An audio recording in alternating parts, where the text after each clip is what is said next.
Exatamente. Mas vamos começar com essa cena bonita, então, né?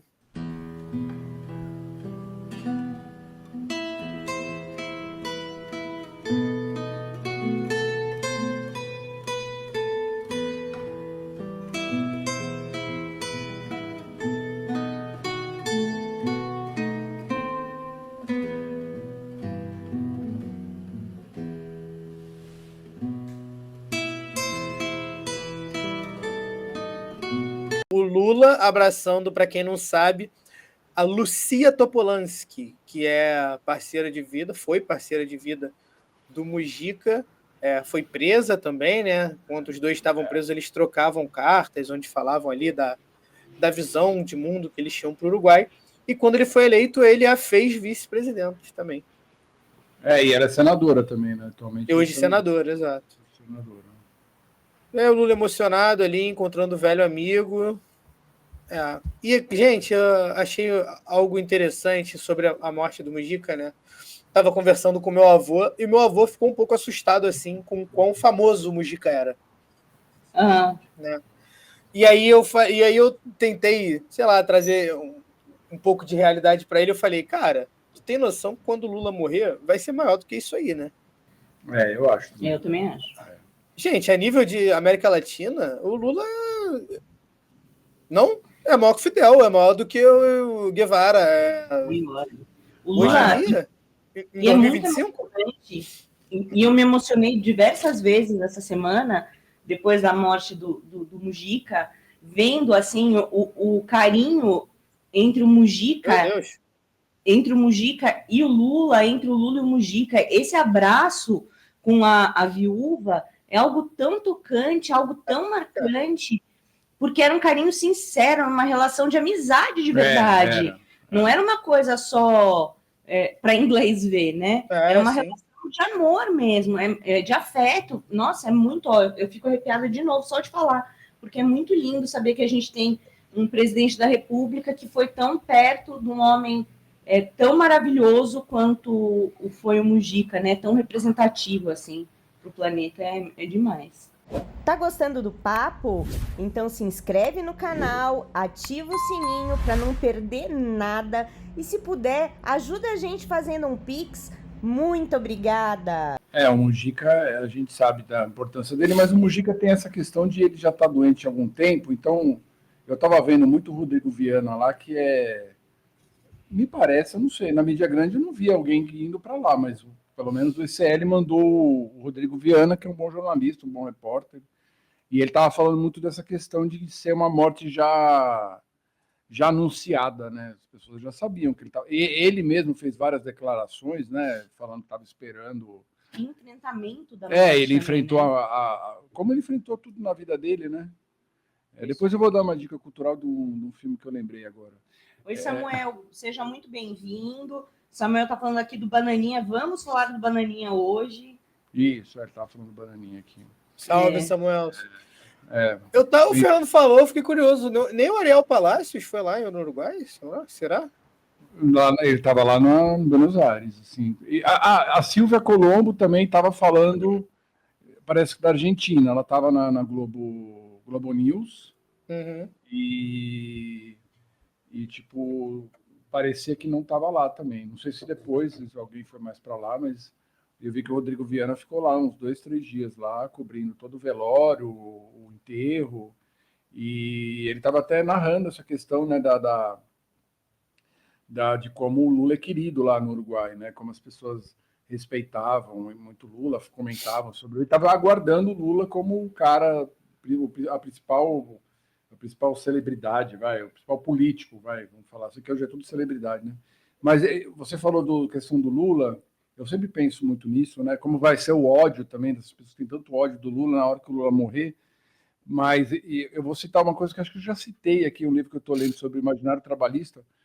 Tem um relato que é do grande Jorge Ferreira. O Jorge Ferreira é o biógrafo do Jango, narrando a morte do Getúlio, que essa foi uma morte que foi totalmente inesperada, né? Porque ele estava sendo ameaçado, né, de ser retirado do poder de forma... Aquela velha história da corrupção, né, que eles usam até hoje. Tem gente até hoje aqui falando sempre essa mesma coisa, agora com o INSS, É sempre a esquerda que é corrupta, a direita é limpinha. E é impressionante o relato da morte do Getúlio, assim, como foi mobilizado o Brasil todo, e daí era com muita fúria, né? Porque eles queimaram os jornais governistas, eles foram para cima, teve gente que morreu. Então, não me parece que vai ser como o Lula, porque o Lula também já é um senhor, né? O Getúlio também já era um senhor, mas o Lula me parece que vai ter, não sei. Isso é tudo especulação, né? Espero que demore bastante. Demore que... Mas o Lula já é um velhinho já, né? 80? Mas acho que o Mujica estava bem mais avançado, né? E minha luz pagou. Sim, estava com 89, né? E ele estava 89, 10 anos a mais que o Lula. E o Lula não é jovem. Achei aqui o discurso agora no Twitter, porque como o link estava no Instagram, eu não ia compartilhar porque ia ficar sem som. Aí eu achei no Twitter. Sim. Ai, que bom. Companheiros da imprensa do Uruguai, companheiros da imprensa da América do Sul, companheiros brasileiros, eu estou vindo de uma viagem de Pequim.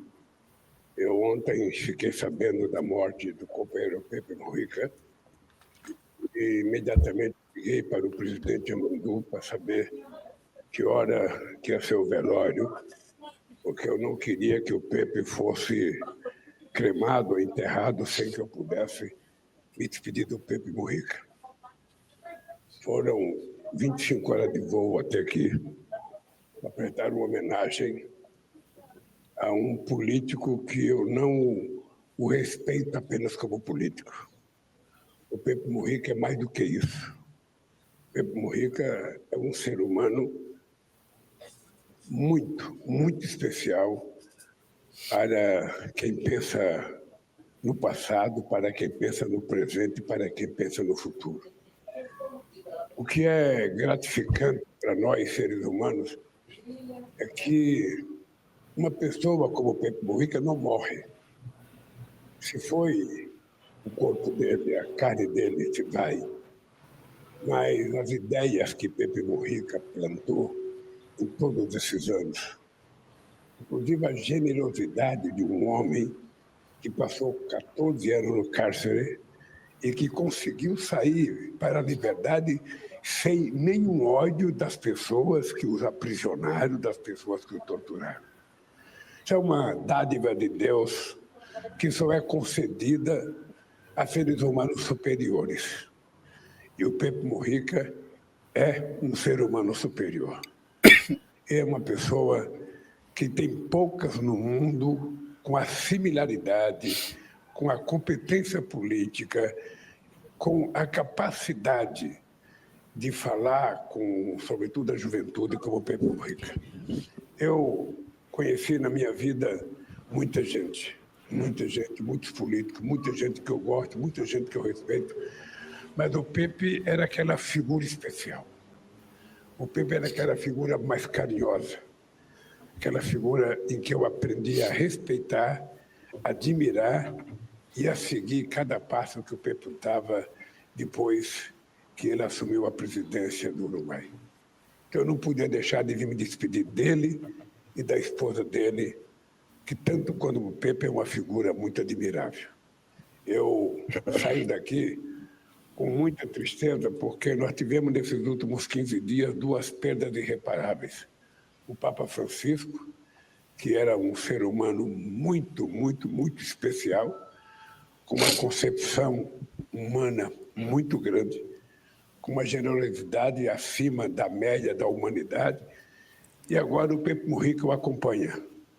E eu espero que os dois juntos, onde eles estiverem no céu, não deixem de olhar e conseguir abençoar para que a humanidade seja melhor, para que a humanidade seja mais fraterna, para que a humanidade seja mais generosa e que a política possa ser feita de forma mais digna, mais respeitosa e mais solidária. Por isso, eu me vou agora para o Brasil, tendo a certeza de que a minha vinda aqui foi dar um abraço numa das pessoas que eu aprendi a respeitar, como poucas vezes respeitei alguém na minha vida. Um beijo para vocês. Bonito, né? Muito. Emocionante. Nossa, aqui, estou emocionada. É demais. Foi muito bonito mesmo. Eu não tinha visto, assim, eu tinha visto só uns trechinhos, alguns comentários, assim, mas é importante a gente ver, né, essa coisa do afeto, assim, né? A gente vê que a gente está passando um momento de tanto ódio, né, que se faz política com tanto ódio, né? E a gente sabe que se não tiver políticos que preguem pelo menos a política serve para justamente evitar a guerra, né? Para você tentar pacificar minimamente a situação, né? De um país, de uma cidade, de um estado, mas hoje realmente o ódio tem dominado a política com muita ajuda das redes sociais, né? Das big techs, né? Que ajudam muito a destruir a política, né? Destruir o diálogo, né? Então a gente vê como o Mujica é engraçado, né? O Mujica parece que a gente foi perdendo um pouco essa coisa desses políticos meio sábios, assim, que não são apenas políticos, né? O cara é um cara acima da média, um cara sei lá, íntegro, um cara muito inteligente, muito carismático, e daí vira político, entendeu? E hoje tem o gente virando político que é o Pablo Marçal quer virar político, né? Que é um cara podre. Porque é popular, né? Porque é popular. É a definição de populismo, né? Essas pessoas se candidatarem, né? Exato, porque você é popular na rede, sei lá, você é popular entre uma comunidade de gente meio alienada, sei lá, e daí você acha que você pode virar político para monetizar, né? Como a gente fala hoje em dia na internet, né? Em cima disso. Né? Não, e de fato, ele pregava, literalmente, ele buscou durante a vida inteira dele a igualdade. Você nunca leu, você nunca viu uma vírgula contra o Pepe. Nada, não tem uma rusga na história dele. Será? Será que foi assim? Não tem, cara. É uma biografia fora de série.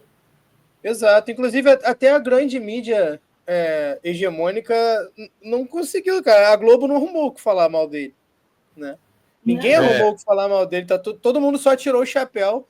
E você vê, né? Quando se referem a ele, cara, o chamam de filósofo, chamam de pensador, sabe? Ele realmente foi muito fora da curva, cara. Muito fora da curva. Que ser humano. Mas é isso que também tinha que ser a República, né, cara? Você ter eu acho que isso também é que eu acho que isso está muito relacionado ao capitalismo, né? Porque antes você, né, Platão, vai citar Platão, que não é uma coisa, momento cabeção, como se diz lá.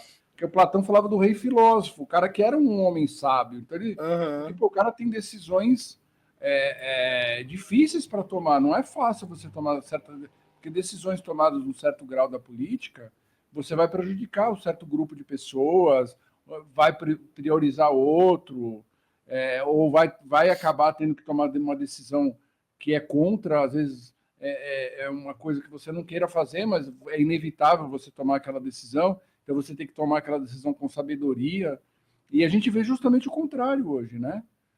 E eu considero o Lula uma figura dessas também, por ter cometido muitos erros, como o Mujica com certeza cometeu, como todo ser humano comete, mas ele é o último dessas figuras, assim, né, que sobraram no mundo, assim.